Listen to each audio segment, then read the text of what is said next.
part of the political answer here is not necessarily that the solution is not to talk about wealth as a target. It's to talk about unfairness and corruption and self-dealing. Evan Osnos, welcome back to the show. Thanks, Preet. It's great to be back. It's been, what has it been, like 3 weeks since you've been on the show? We have you on quite often. But a lot has happened in those 3 weeks. Empires have risen and fallen. I don't know if they've risen. There's been a bit of falling. Good point. Risen is uncertain. We're going to talk about a number of things. We're going to talk a little bit about wealth and the wealthy, because you have a new book. Before I tell our audience the name of the book, I promised you that I was going to tell a little anecdote about my daughter when she was young. And she won't like this story, but it's a famous story in the Bharara household. She must have been like eight years old, maybe 7. And I come home and my wife says, our daughter has a new favorite word. And I said, oh, that's wonderful. And she was a very voracious reader, still is. Now she's 24. And I said, what is that new word, honey? And she said, oh my God, Daddy, my favorite new word is yatchet.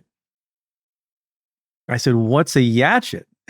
And she says, I think she said, apparently, it's a big boat for rich people. And I laughed kind of with her, but a little bit at her. And I was reminded sometime later that you should never make fun of anybody who mispronounces a word, particularly when they're young, because it just means they read a lot. That's true. And it's a great thing. So she was speaking of the word yacht, obviously, which makes its way into the title of your book. And she did not have occasion in 2nd grade to be using the word yacht colloquially in class.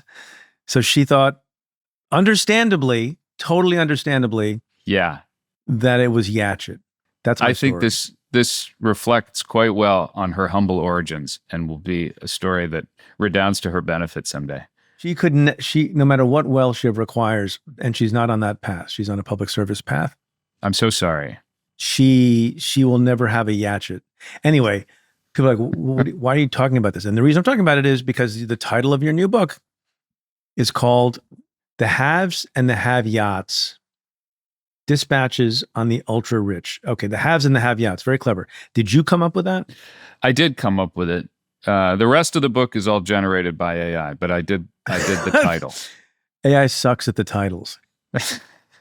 Did you come up with a subtitle also? I did, yeah. I did. I since you mentioned your daughter, and this topic, I have to actually mention a story that involves my daughter in this very title, which is right, they're gonna match you, and I'm gonna tell you a story about my son.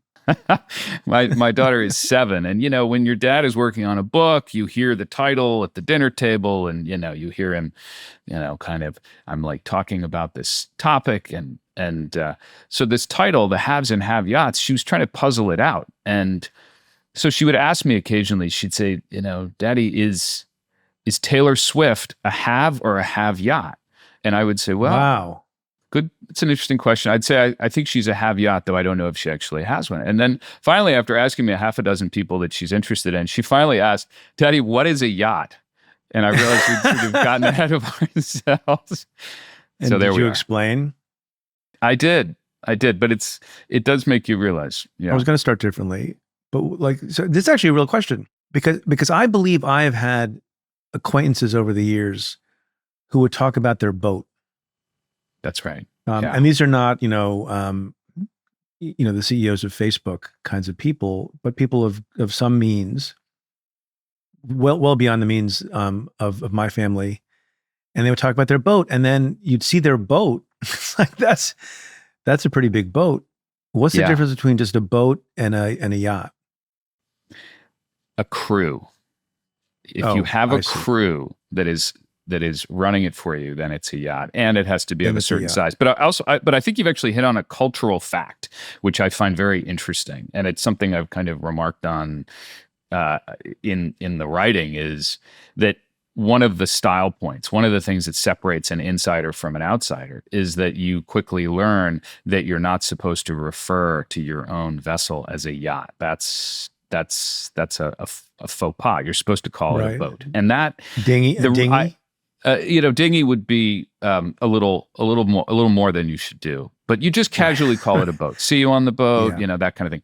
Yeah. And honestly, I find those kinds of sociological details really interesting. I mean, look, I'm a foreign correspondent by disposition, by training, by nature.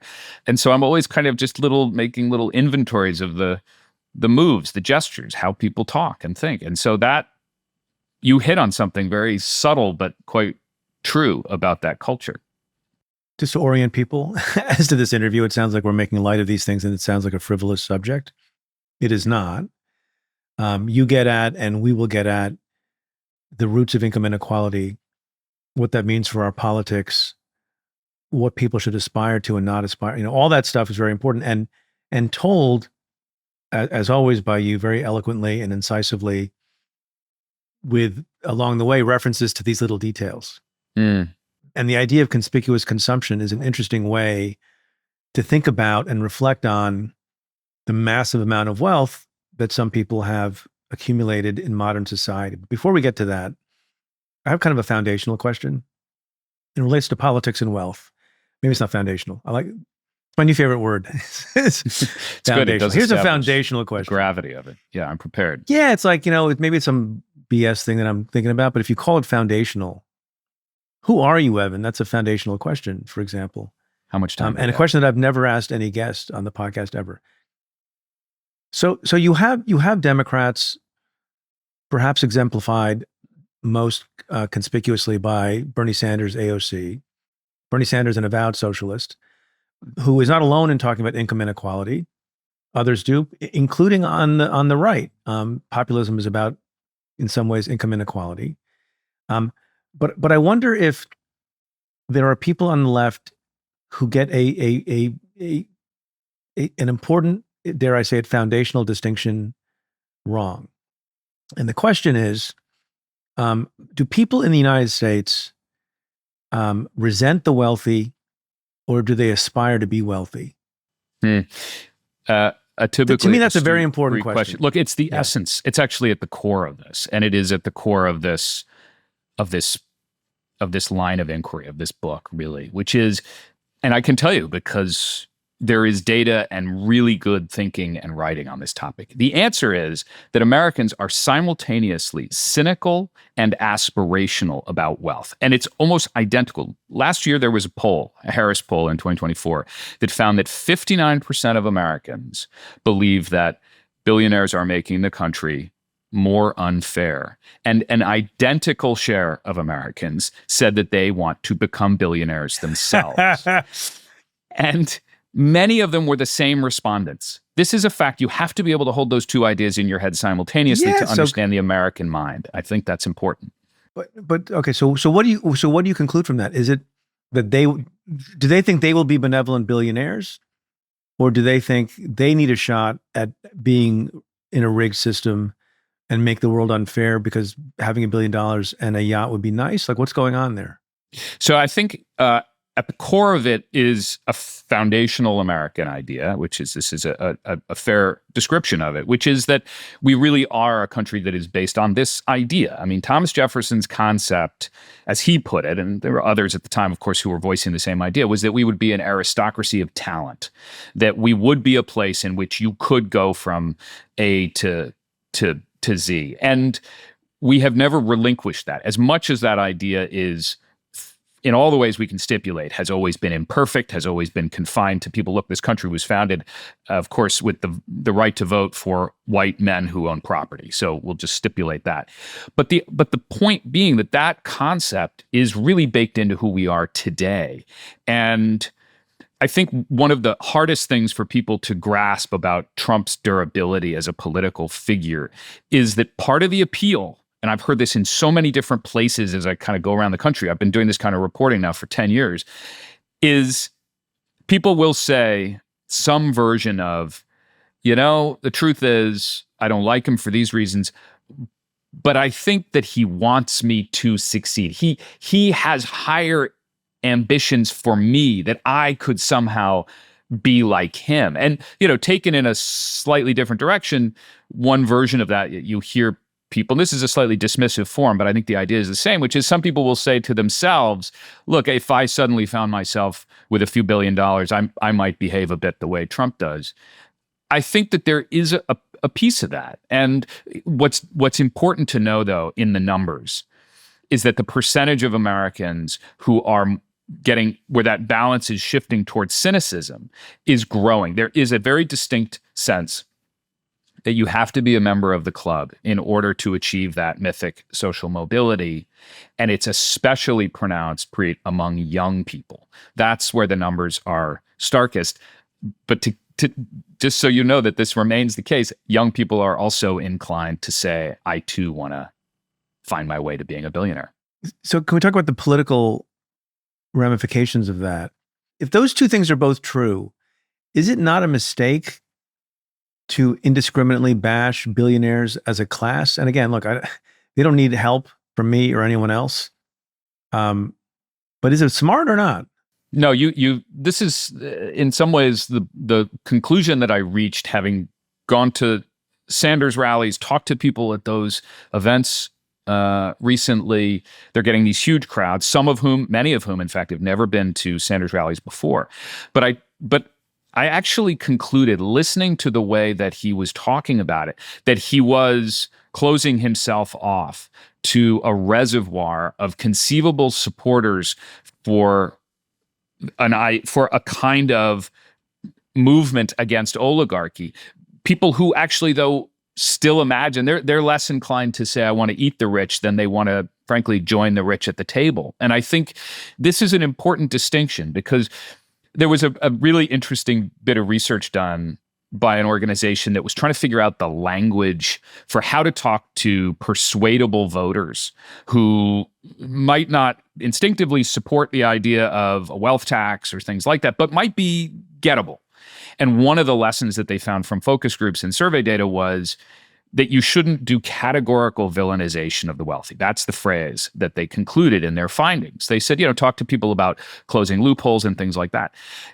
Bernie Sanders, let's be blunt, is essentially, that is his He's politics. categorical.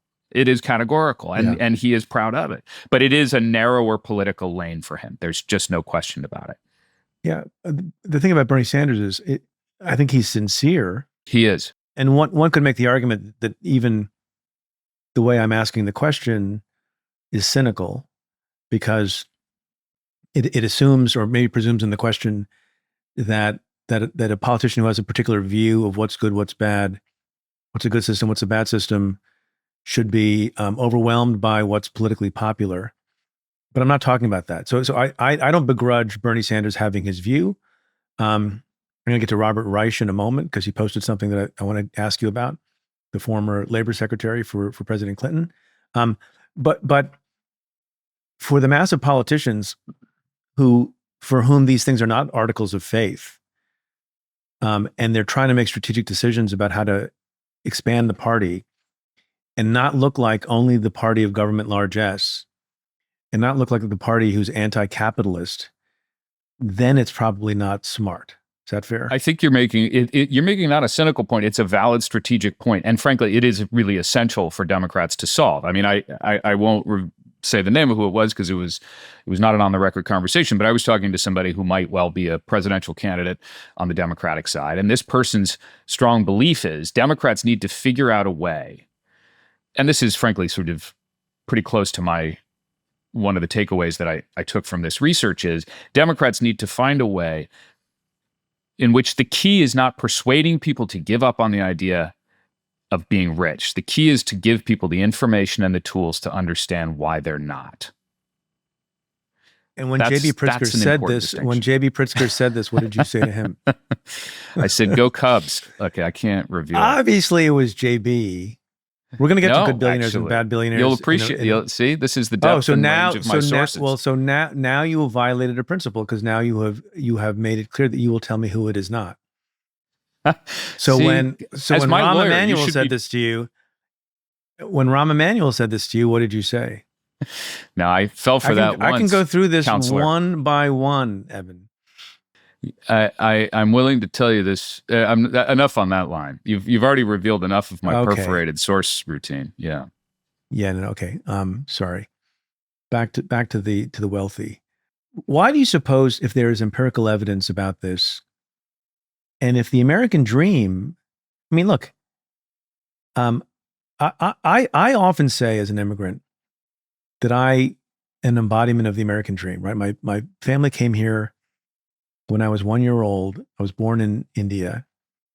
And I say that my arc reflects the American dream because I went to college, I studied hard in law school, and then I became the chief federal law enforcement officer in Manhattan. Most of the time when people talk about the American dream, they're talking about coming from nothing and becoming very rich and having a yatchet, right? It's and not in a bad way, right? The immigrant community talks very proudly, particularly in the face of discrimination and slurs and H-1B visa controversy, talks very proudly about the American dream being embodied in countless CEOs of Fortune 100 companies. And so it's the American dream, which is a very, very powerful metaphor, inspirational storyline. At the bottom, it's about coming from humble origins and making it big. Whether you're a movie star or a CEO or an innovator or an actor or whatever it is that Oprah Winfrey does. So, and by the way, that is a storyline that is embraced by, everyone from every part of the political spectrum. That's not a Republican storyline. That's an American storyline. So what gives here? Yeah, it is in its own way. I think it's the dark matter in the political problem that Democrats are facing right now, because there really is not, at this point, a person who represents that message with, and this is the key word, and this gets back to why Sanders is able to do what he does, which is authenticity. It's an overuse, it's a cliche in politics, but the longer we live in this period and the more I do this kind of work, Preet, the more I'm convinced of the power of that. If people believe, even if they don't agree with you about everything, if they believe that you are deeply committed and that you are enacting your genuine convictions, they will follow you. And finding the person who lives those values and represents that in the eyes of the public, that's an essential task right now if the Democratic Party is going to compete. There must be other polling that suggests that bashing the wealthy indiscriminately, as opposed to talking about ways that barriers can be removed and fairness can be introduced and the playing field can be made level, that the simple bashing of successful people, financially successful people, gives you some amount of votes. That must be true. Did you come across that? I'll tell you, I'll tweak it slightly. What I have come across is, because I don't think that it's clear that the data supports that. I think there is a populist sugar high that comes from talking about, particularly when you have a president who has named 13 billionaires to the upper ranks of his administration, it makes for an easy. Is that true? Is it 13? Yeah, one of them washed out during the nomination process. So I think they're down to a lean 12. But it's a remarkable fact. And I think that, I was talking to historians of the Gilded Age in the course of writing about this. And one of the things that they said to me, I heard this over and over, was that the Gilded Age produced a very effective political target for what eventually became the progressive era for Teddy Roosevelt and others. Because even though you had a lot of disagreement among individual voters and political factions about the actual policies that you needed to get out of the Gilded Age at the end of the 19th century, the robber barons were a brazen enough and coherent enough target that gave you the foundations for a movement. And there's a lesson there today, which is that the Musk-Trump joint venture, for lack of a better term, even with Musk out of Washington, in some ways provides a basis for, if not agreement on tactics and specifics, it provides an opportunity for a kind of general philosophical proposition. And that's what I saw at these rallies with people who say, I don't agree with Sanders, I don't agree with him on everything, but I'm here. Yeah, look, I've always said that Trump has been right about some things in terms of diagnosis, including that the system is rigged and the playing field is not level. Think what you will of this, but he admits it freely and says, as long as it's not level, I take advantage of it. The tax code is messed up, and I take advantage of it. And you know what that makes me? That makes me smart. My other question about attitudes of Americans is this: in the main, do U.S. voters think that people who have become ultra rich, because this, I think, answers the ultimate question that we were asking earlier, do they believe that the ultra rich got that way because they worked harder or were smarter or were more innovative, or because the system is rigged and they cheated and stole to get there? Or do they draw distinctions among the ultra rich? It's a very important point. And in fact, the answer is yes to all the above, meaning that they actually recognize these different categories that coexist and they assign very different values to them. Americans, historically, we see this in survey results over the decades, put a very high premium and high regard on self-made fortune. They see that as a great thing. It's part of the reason why it's the essence of the American story. It goes back to the Ben Franklin mythology. And I think there's a reason why it was so important to Donald Trump to maintain the mythology of the apprentice, which was an invention because that satisfied that first condition.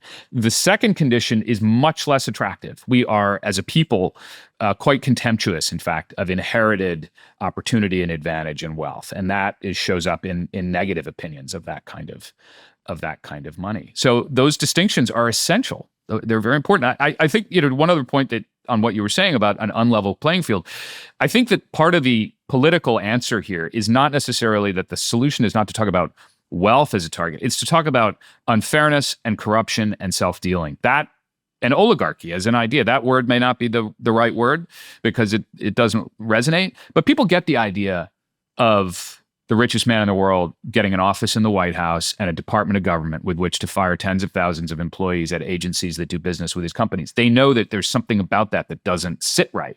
And that's why the country, in effect, ejected him from Washington. Even though it's so interesting, that arc and evolution of that person, because I would dare to guess that if you go back even 2 years ago or 3 years ago, that the data would show that Elon Musk falls into that first category of person who would be widely. I mean, I've been at events with him, and everyone at the event is an aspiring ultra rich person. Yeah. There's a cult following, and he's an immigrant himself. Whatever he thinks about immigration at the moment, and so if you asked, even as recently as 2 years ago, people about Elon Musk, probably he was viewed pretty widely as a role model and an inspiration of somebody who, through dint of hard work and talent and, other qualities and talents, fairly got to where he got. Now, there's a contrary narrative about subsidies and some other things, and you got help along the way. I take it as an article of faith that nobody, no matter how they turn out rich, ultra rich, or the richest in the world, got some help along the way. Nobody is fully self-made. I don't care who the hell you think you are. But that's true of the middle class. The middle class has help along the way too. And I'm not sure that there's a huge distinction between, in between those categories. But the point is, even if you have a figure who is widely acknowledged to have made their way to the top in the best American tradition of innovation and talent and meritocracy, if that's true, they still resent that person having political power too? Yeah, this is a really key point. I agree with your assessment. A couple of years ago, if you'd lined up college students and asked them to name somebody who's inspiring, he would have been at the top of the list. And I think it's a bit of a case where he got so accustomed to that climate of reception it began to feel to him like a permanent location in the American culture, that it's an example of actually a sort of broader risk for the kinds of people that I'm writing about in this book, which is that you can become so secluded in agreement in people who are constantly telling you that you're an inspiration and have sterling judgment, that you then find yourself almost mugged by reality when you suddenly realize how out of step you are. I think he was speaking with conviction when he said on a podcast that empathy is the greatest weakness in Western civilization, and he talked about Social Security as a Ponzi scheme and so on. Yeah. And that was, in a way, a tell about how much his world, which, as we can all agree, is fairly idiosyncratic, personally and every other way, it's just so apart from how most Americans actually live.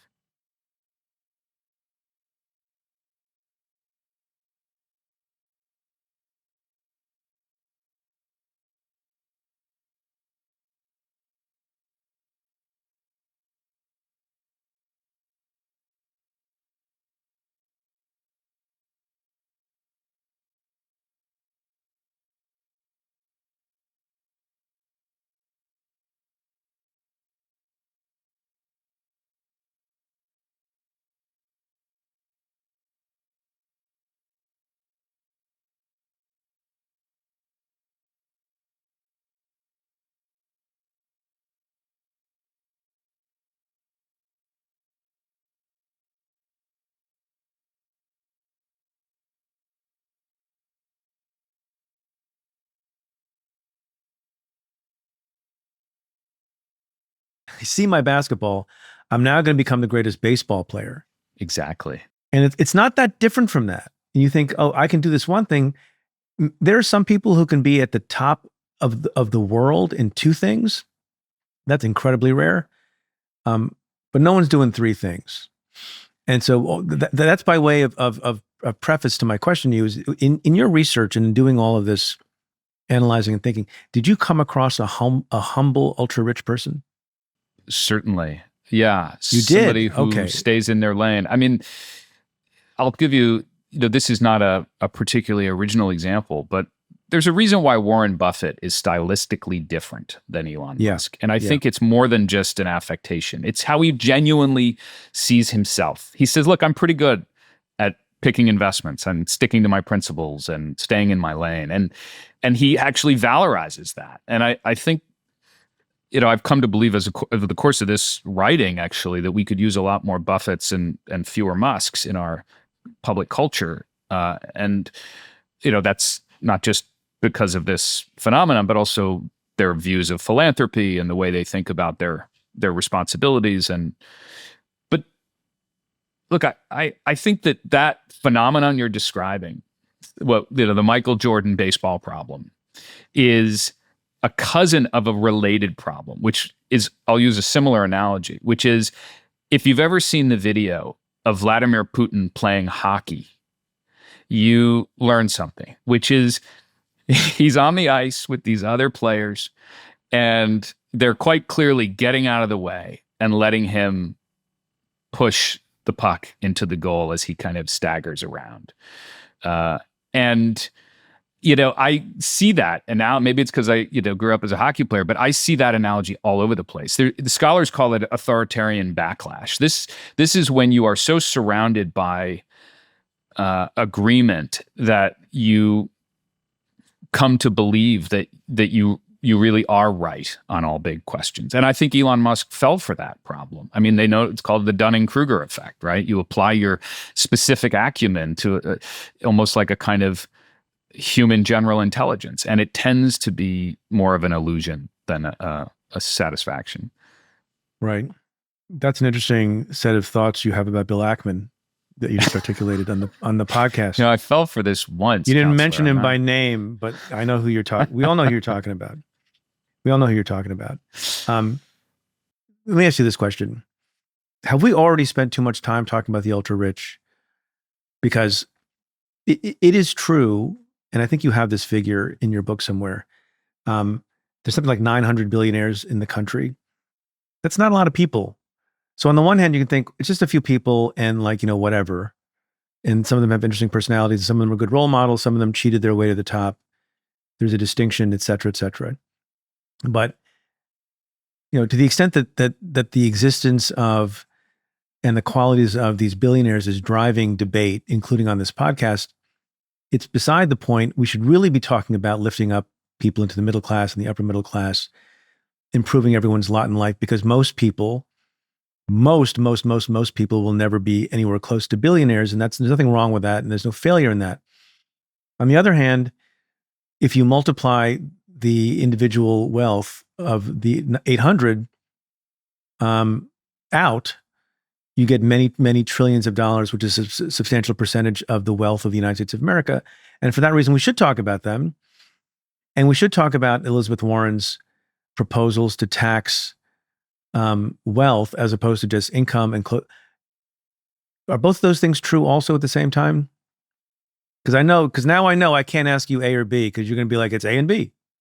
Now here's the reality is that you hit on something really important in the whole theory of this project, which is, my last book was also about inequality. It was called Wildland: The Making of America's Fury. That book was focused and kind of rooted in places like West Virginia and the South Side of Chicago. And it was, I was trying to understand how inequality was experienced by people on the bottom end of it.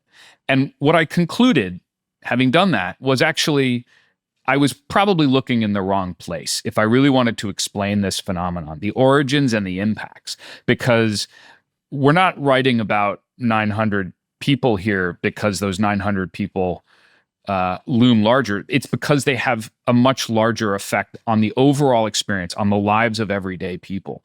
And I'll give you a prime example. I mean, when you want to understand what social media means for our politics, for our lifestyle, for our attention economy, all of those things, you have to look at the person whose values are the origin of that company. I think more and more we are aware of the fact that companies often reflect the values of the person at the helm, for better or for worse. And one of the essays in here is a profile of Zuckerberg, because having spent time around him, I came away with the very distinct impression that his strengths, like so many of us, were also his weaknesses. His commitment, his intense commitment to growth, to building this thing as fast and as extensively as possible, ultimately made him more inclined to accept trade-offs that were damaging. And I think he would acknowledge that to some degree now.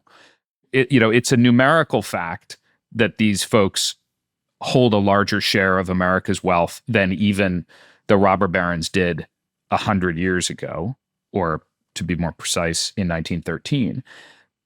But it is also true that they hold a much larger share of our cultural space and our head space because of the power of the technologies at their command. And that's the case for paying attention to billionaires. No, that makes sense. But it's interesting that if you asked an ordinary American to name as many of the 900 billionaires as they could, the percentages of who would rate highly in those polls are some of the people we're talking about. There are many billionaires who are not only not household names, but are virtually unknown to 95% of the American public. And they've built wealth over time quietly, or they've inherited it, but often they built wealth over time in more mundane industries than electric vehicles and e-commerce and computer chips. Is that because of social media alone, or is it because the outsized success of some of those people causes them to seek attention? In other words, is it the public that has an insatiable appetite for information about those people, or those people have also some appetite for attention, like celebrities? I mean, billionaires have not always been celebrities, or have they? No, this is a really important point too, that, amazingly, I happened to be looking into this recently, that this is a modern phenomenon. John D. Rockefeller had no publicist until he was in his 70s. And it was really only, meaning that he did not want to be a part of the public culture. He actually, he wanted to be able to manipulate politicians from a distance, but the last thing he wanted was to be in Washington on the front page. And to take this point, make it even a little clearer, it was actually as a result of investigative reporting about some of the labor problems in his facilities that caused him to finally hire a publicist. And one of the things the publicist suggested was you should give out dimes. And this became a kind of famous thing that he did. And it helped his image. But there was a time when the big economic entrepreneurial icons of our society had a different relationship. They didn't really want to be necessarily celebrities, but they wanted to have a mark on history. And I think this is important to keep in mind. I mean, Andrew Carnegie, he looked at the problems of the country and said, illiteracy is going to be a fundamental crippling fact. And that's why he then created these libraries. John D. Rockefeller created the University of Chicago and so on. There was a degree of publicity management. Where do you play on that spectrum? Because I was going to get to him. Where's Bill Gates? I think Bill Gates is of a generation that stands between that early 20th century phenomenon and the group we have now. And I would put Buffett in the same category. Right, they really I'm asking the question because you talked about philanthropy. I mean, I think I read in the last 24 or 48 hours that that's right. He's planning to give most of his money, hundreds of billions of dollars, to causes in Africa. Yeah, I read that. I can't be sure this is right, but I interpreted that as him saying, I am trying, frankly, in effect, to make up for the phenomenon he described so memorably recently when he said that the picture of the world's richest man killing the world's poorest children is not a pretty one. I mean, that is about as powerful a summation of the moment that we're trying to encapsulate here in this conversation as you can get. I mean, because what he's getting at there, Preet, which I think is so fascinating, is the power of one person. It is not hyperbolic to say that Elon Musk going to Washington, being given the Department of Government Efficiency and the power that it had to eliminate USAID in the way that it did, has cost innumerable cases of human suffering. And we can't ignore that. And we have to acknowledge the full scale of that. And I think Bill Gates, with the credibility that comes from having been the world's richest man, him saying that is meaningful. So I'm not trying to valorize one cohort and demonize another. What I'm simply saying is there are multiple ways to be a billionaire, and we see these examples. And I think it's worth identifying and doing a taxonomy because there's lessons there. Can we talk about the psychology of the ultra rich for a moment? Because I've really wondered about this, and I prosecuted lots of people, or at least a number of people who fall into the ultra rich category. I haven't mentioned in your book. If I had done the Washington read, absolutely, exactly, and gone to the index, I'm like Preet Bharara, page whatever. But it's true. It's true. Yeah. I don't mean to defend anyone, but look, putting aside how someone got their money, how they choose to spend their money, it's an interesting parlor game. And I'll give a personal anecdote. I was a government servant for most of my adult career, and I made a government worker's salary, which is, a pretty good salary, very good salary in America, generally speaking. 3 kids, family to support. And I very proudly drove my Honda Accord 2005 for 17 years. And perfectly good car. Doesn't have some of the bells and whistles for safety. Like seatbelts and stuff like that. Yeah. No, it has seatbelts. It has, don't be a wise guy. It doesn't have like the bells and whistles that you get like when you change lanes. If you're moving into the, Yeah, and I have kids who are beginning to drive. So I justified what I'm about to reveal. I'm not basis, but that's kind of BS. It doesn't have that rear view camera, so you can back out of a tight space, whatever. But then I went to the private sector, and I have more cash on hand than I used to have. It's not a secret. I don't go around talking about it, but I have more wealth than I had 8 years ago when I was United States Attorney. And at some point, and again, these are not equatable, but I want to, sort of put some skin in the game here. I've never had a luxury car. Do I need a luxury car? Not really. the trusty Honda Accord, which I still have, by the way. Now it's 20 years. Mm-hmm. Could you patch it up some more and continue to drive it? Sure. But there's a luxury car that for a long time I thought it'd be nice to have that car. Yeah. It is of the German persuasion. That's all I'll say. That narrows it down to. And you know what? I leased that car. And does it bring me joy? Not really. Do I enjoy the ride? I totally do. And I can afford it, and it's not a problem for me, and it's not extravagant given, the deal that I got. And I would, and now I'm going to link it up. I would dare say that car is a smaller percentage of my net worth or income than one of those yachts is for Mark Zuckerberg. And very few people would begrudge me my German car. Mm-hmm. Why do we begrudge Mark Zuckerberg his yacht? I think that, and by the way, your experience is exactly the experience, I think, of many of us. Look, I've had a similar kind of experience, right? You go from working in a newspaper, you go to a magazine, and so on and so on. You want to impress a girl, you can't afford the car, but then you can afford the car when you're old.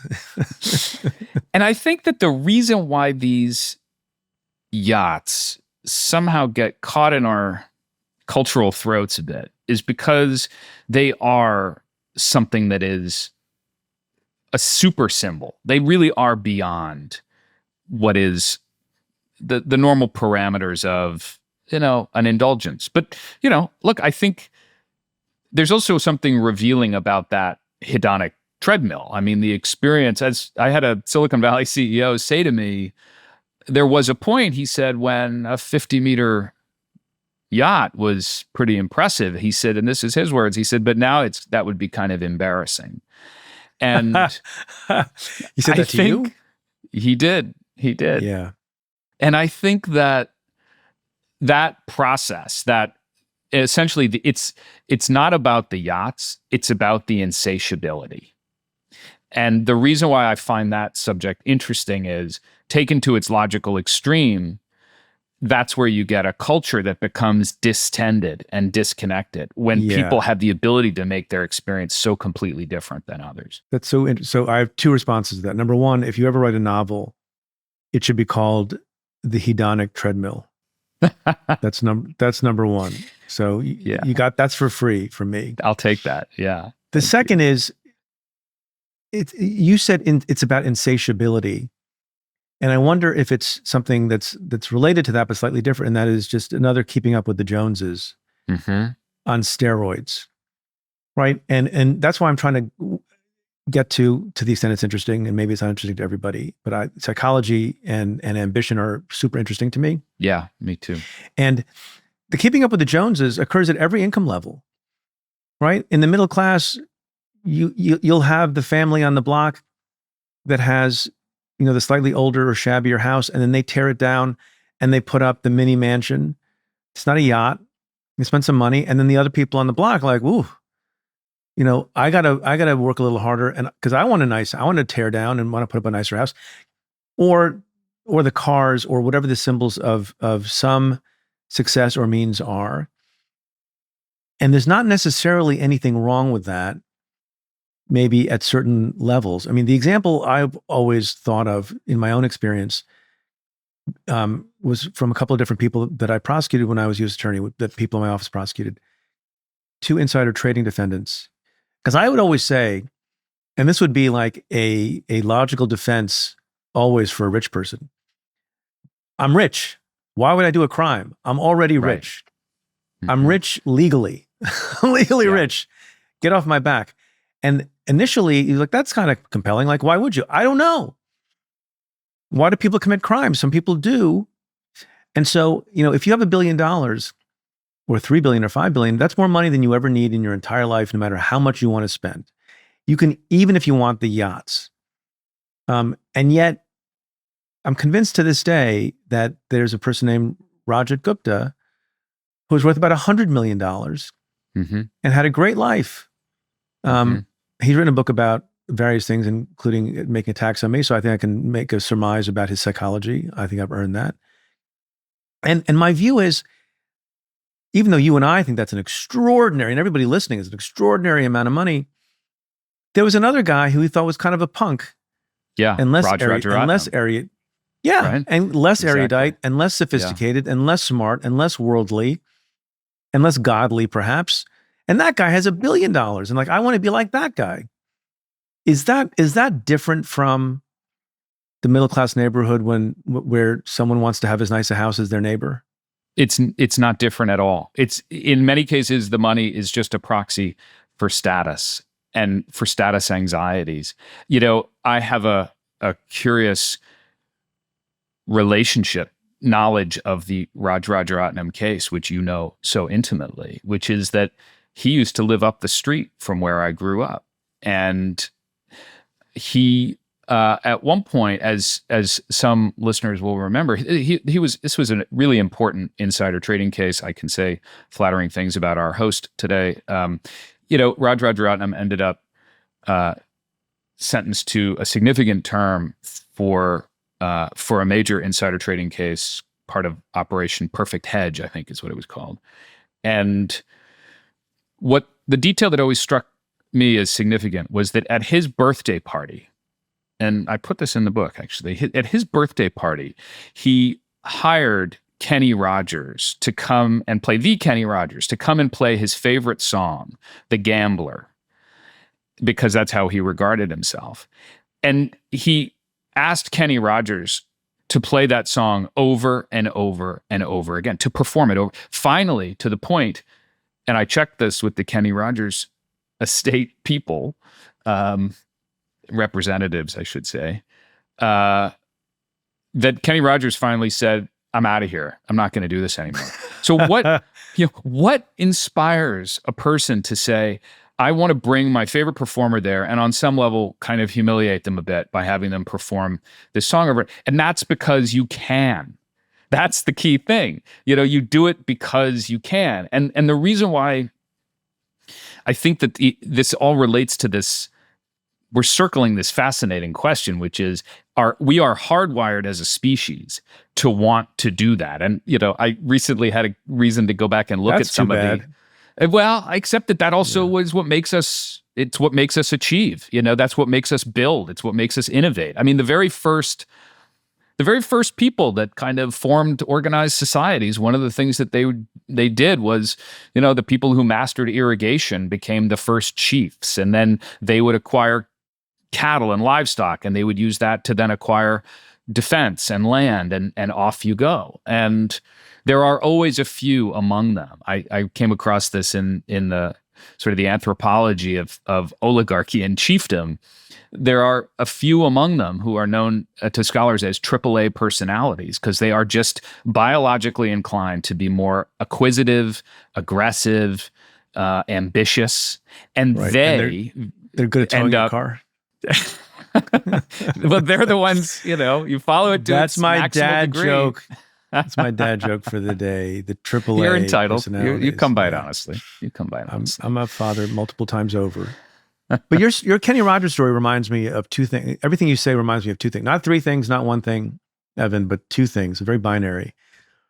One is, speaking of this kind of thing, there is another way to have conspicuous wealth. You make an interesting point in the book that as a matter of aesthetics, at least I find it interesting, it's not cool to spend like $500 million on your home that violates some aesthetic that I'm not aware of or familiar with. But you can have a $500 million boat, yacht.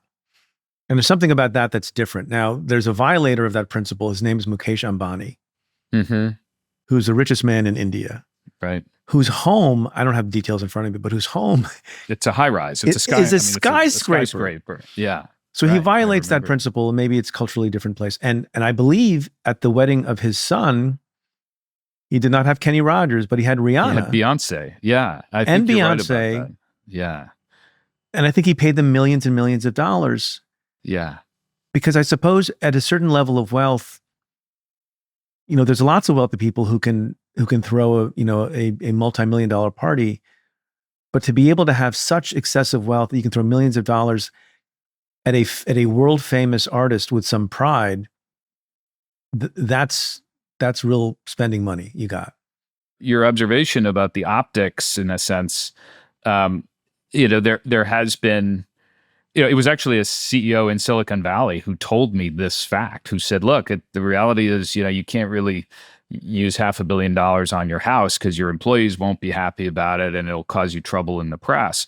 He said, and this is a quote, he said, but a $500 million boat is pretty nice. And he also said, he called a yacht the best place to absorb excess capital. And I think that may be the most iconic phrase that I encountered in this whole process, because there's a lot there. There's a lot there. Well, it's an admission. It's kind of a tacit admission that I have too much fucking money. Correct. He knows it. Right? It's like a lot of folks know it. And even if it's the case that it was earned honorably and lawfully in the main, and because you provided some product or service to the public, whether it's a computer or some other thing, at some point it's like, what am I going to do with all this? And I feel like in the old days, and maybe I wasn't around in the old days, so I'm more charitable, so to speak, about the old days. There was an understanding that was all going to work out in the end because there was going to be a lot of philanthropy and helping of communities and countries and a lot of largesse. And so it's kind of a wash, whether you're talking about Mr. Carnegie or someone else. And that doesn't seem to be the case today. Is that part of why the equation is a little bit mucked up? It is different. And I think there was this, for a while, look, a lot of this comes down less about rules than it is about culture, and it is about the norms. And this, what we've been talking about is the status anxieties among people that drive them to acquire. But there is also an equivalent set of competitive instincts, which is about what we valorize. And this is why it's important that these figures, like somebody who is this much admired, much emulated icon, somebody like Musk, if he is not giving philanthropically the way that previous generations did, like Gates, like Buffett, that message goes out across the land, in a sense. All the little aspiring Musks take a point. And, he has a worked out theory for why he doesn't give more. He believes, as he has said, that his greatest gift to humankind is being the CEO of Tesla because of its work on climate change. I think people may disagree with that. I think that, that's kind of the where I come down, is that part of the reason to talk about this subject of what can seem like, why do we care about the lifestyles of these folks? Because they are reflections of values. They're reflections of a worldview, and they're reflections of a culture and how we as a society expect our most advantaged, prosperous, successful people to participate in our commons. That's what this is. It's a commons, We are like trying to be a coherent political society. And either that can be done by norms, by the expectation that I will give back, that I won't pass through the eye of the needle without doing so, or there are other ways. And that's where you start talking about rules and taxes. And all of those are in the mix. For purposes of completeness, scholars of this program, and I know there to be many, cracking myself up. Scholars of this program will note that I said I had two reactions to your earlier story, and only true. And one. I cut you off. I did. No. The second one is just not sort of as relevant. It just popped into my head, but I'll tell it very quickly. In 1993, my family went on a vacation long before I got banned from Russia, long before I began practicing law. I was graduation present for my graduating from law school, my brother graduating from college, was our mom and dad. We wanted to take an interesting historical trip. We went to St. Petersburg and Moscow, Russia. It was a super interesting time in 1993. There was a lot of crime. There was not a lot of law and order. The most dangerous job you could have at the time was bank president, because since you didn't have a good system of law and order, given the suspension of prior harsh practices, if you didn't like the other bank, you just killed the guy. And we walked into a newly renovated, lovely hotel in St. Petersburg where there was a piano player from somewhere in Africa who spoke English. My brother and I sat at the piano, and I even then thought maybe one day I'd be a prosecutor and maybe super interested in the mafia. And this was the origin story of the Russian mob. And oddly, unlike in other circumstances, like The Godfather was art imitating life. There was no tradition of mob or mafia or organized crime, dress or culture or anything else in the Soviet Union. That all arose when the Iron Curtain fell. And this pianist, you'll see why this is relevant. It's already gone on too long. Was like, we were talking about how he does, how well he does as a pianist at this expensive hotel. And we saw ourselves, and he talked about people would come into the hotel who were dressed with padded, shouldered suits. Yeah. The collars like looking directly from Goodfellas, because that's the fashion that the emergent embryonic mob in Russia knew about from the movies. And again, so here's the punchline. And he said one night, and this has happened more times, he said, than just once, guy comes in dressed like a mobster, as he understands mobsters are supposed to dress from the movies, gives the guy like $800, the equivalent of $800, which is like years of salary in the Soviet Union, to play the theme of The Godfather. And then he told him to play it again and again. And this guy, unlike Kenny Rogers, did not look the gift horse in the mouth. He played the damn Godfather theme the whole night. That's my story. You know what's amazing about that? I mean, what's amazing about that is the through line is they do it because they can. An assertion. It's an assertion of, I am here. I am here. What I appreciate about you as a guest, you're very kind. You bolstered the relevance of my story, even though that was not necessary. I see this. And you know who thanks you? You know who thanks you, Evan? The scholars of this program. They're meeting at a conference in Fort Lauderdale in a week, and this will be on the agenda. How do you think? How do you think the scholars of this program dress? I think in robes. I was going to say capes and robes. Or it could be togas. I don't know. It's ritualistic garb, no doubt. I think we can agree on that. You have been very generous with your time. Thanks for talking. We got to do this more often. The book, once again, people should pick it up. It's out now. The Haves and Have-Yachts, Dispatches on the Ultrarich. Evan Osnos, thanks so much. Preet, thank you. I always enjoy chatting with you. Folks, make sure you don't miss any episodes. Hit that subscribe button like you mean it.